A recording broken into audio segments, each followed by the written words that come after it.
Hello student, welcome to PCM academy class 12 maths में chapter 10 vector algebra.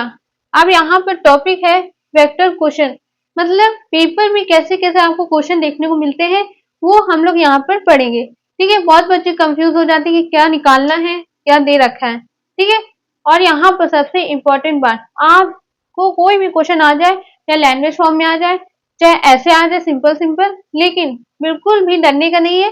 Question को आप अच्छे से पढ़कर समझिए, फिर को अच्छे से सॉल्व करिए, आपको अच्छे से आएगा। ठीक है, तो सबसे पहले आपको जो गिवन है वो हम नोट करेंगे, फिर आपसे क्या बोला जा रहा है निकालने के लिए वो हम लोग निकालेंगे।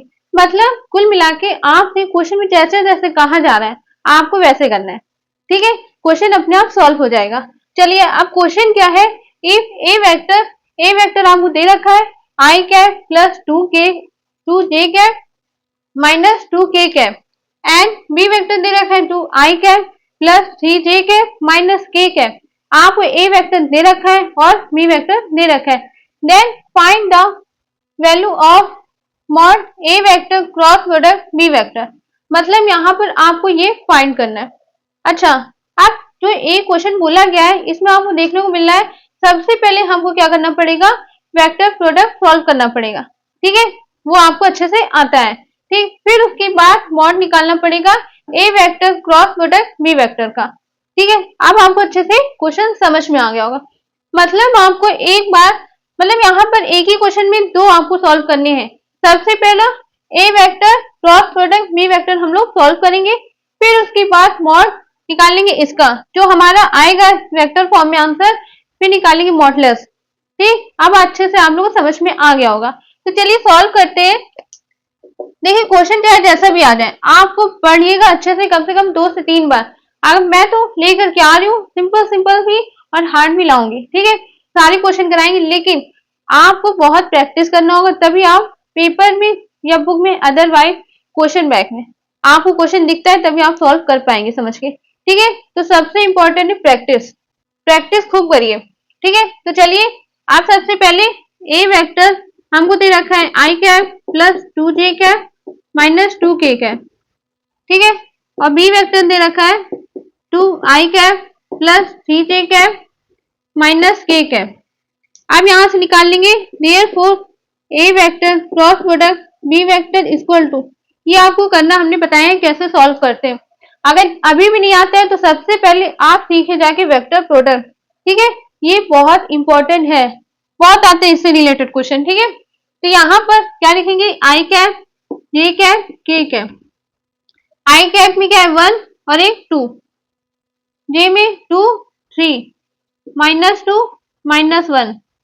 ठीक, अब आपको अच्छे से पता है ये प्लस में होता है, ये माइनस में होता है, ये प्लस में। ठीक, अब इसके बाद सॉल्व करेंगे A vector cross product B vector equal to I cap. अब इसको क्लोज कर लेंगे, फिर इंटू करेंगे तो क्या आ जाएगा माइनस 2 माइनस पहले से। ठीक है, तो 3 2 6, लेकिन माइनस का 6, तो माइनस माइनस क्या हो जाएगा प्लस, तो यहाँ पर आ जाएगा प्लस 6 माइनस जे कैप। अब यहाँ पे इसको करेंगे सॉल्व, तो माइनस 1 माइनस पहले से, फिर माइनस 4, तो माइनस माइनस क्या हो जाएगा प्लस, प्लस का 4, फिर प्लस के कैप। अब यहाँ पे इसको क्लोज करेंगे, 3 1 3 माइनस 4। ठीक है, ये हम लोग ने ऐसे सॉल्व कर लिया।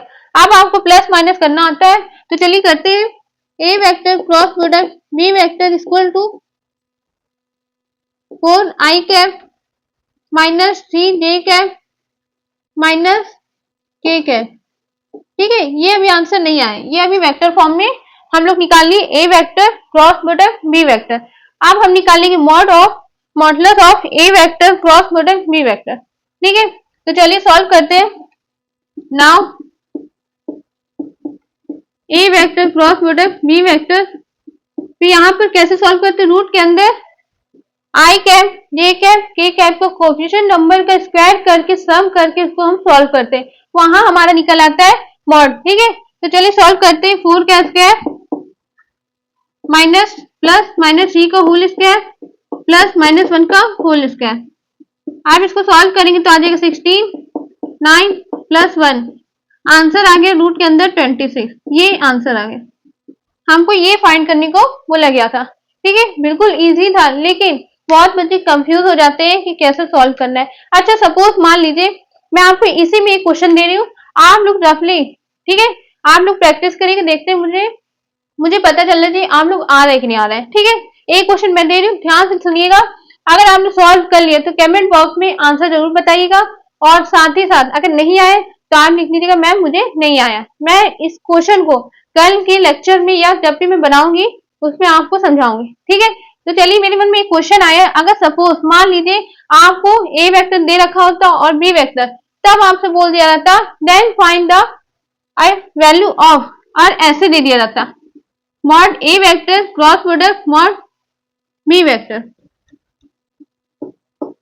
ठीक है, इसको कैसे फाइंड करेंगे, इसकी वैल्यू क्या आएगी। ठीक है, ये आप लोग क्वेश्चन जरूर क्वेश्चन लिख लीजिए कॉपी में, और इसका आंसर जरूर बताइएगा कमेंट बॉक्स में। देखिए, वेक्टर के क्वेश्चन जो है बहुत तरीके से आते हैं पेपर में, आपको कोई फिक्स नहीं है कि हाँ यही आएगा। देखिए, मेरे मन में एक क्वेश्चन आ गया, मैंने आप लोग से पूछा, आप लोग ये जरूर सॉल्व करिएगा, बहुत अच्छा क्वेश्चन है। और इफ ए वेक्टर, अगर आपको ए वेक्टर ये दे रखा है और बी वेक्टर ये दे रखा है, then find the value of, आपको ये निकालना है mod A vector cross product mod B vector, तब क्या वैल्यू आएगी। ठीक है, मैं कोई भी हिंट नहीं दे रही हूँ, आप पहले खुद से सॉल्व करिए। अगर आपको आंसर आ रहे हैं, कुछ भी आंसर आ रहे हैं, चाहे गलत हो चाहे सही हो, कुछ भी आ रहा है आप कमेंट बॉक्स में लिखिए। अगर नहीं भी आ रहा है तो आप लिख लीजिए नो मैम मुझे नहीं आया। तो मैं इसका जो नेक्स्ट वीडियो आपका आएगा ये क्वेश्चन का आएगा। ठीक है, आप मिलते हैं अगले नेक्स्ट वीडियो में नेक्स्ट क्वेश्चन के साथ, और एक और क्वेश्चन लेकर के आऊंगी। ठीक है, क्वेश्चन नंबर 2। ठीक, इसको अच्छे से प्रैक्टिस करिएगा। Thank you.